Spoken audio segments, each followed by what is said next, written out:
Environnement pour terminer. Quand les gens parlent de l'impact des changements climatiques sur les grands glaciers du monde, ils pensent toujours à l'Arctique et à l'Antarctique. Mais ces régions ne sont pas les seuls endroits menacés par cette situation. Il y a un glacier sur le plateau tibétain qui est si grand qu'on le surnomme le troisième pôle. Des scientifiques de 5 pays ont réalisé une expédition commune pour forer la glace en mois de septembre et en octobre. Et ce qu'ils ont découvert n'a rien de rassurant. De la glace pure comme du cristal, enfermant les impuretés comme la poussière, la cendre, le pollen, les bulles d'air et les substances radioactives, la glace enregistre des informations climatiques importantes pour la recherche scientifique.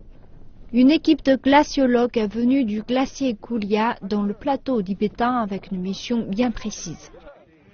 C'est énorme, environ 800 mètres au total. Il y a 4 noyaux de glace. On espère trouver de la très vieille glace qui pourrait avoir été formée il y a 500 millions d'années.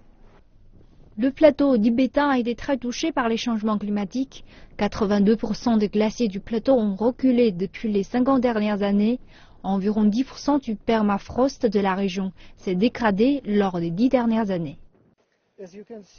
Comme vous pouvez le voir, en raison des changements climatiques, on peut clairement constater la réduction de la taille du glacier. En 1992, il y avait de la glace où se trouvent nos motoneiges. Comparé avec l'Arctique ou l'Antarctique, le plateau tibétain reçoit beaucoup moins d'attention en raison de ces conditions très difficiles. Avec une moyenne de 4 km au-dessus du niveau de la mer, un froid extrême et le manque d'air en altitude, tous ces facteurs compliquent le travail des scientifiques. Mais ce qui se passe ici inquiète beaucoup de monde.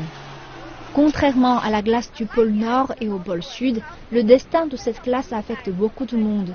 C'est parce que cette zone est considérée comme la plus grande source d'eau potable d'Asie et approvisionne les 10 des plus grands fleuves du continent. Environ 1,5 milliard de personnes dans 12 pays vivent dans le bassin de ces fleuves.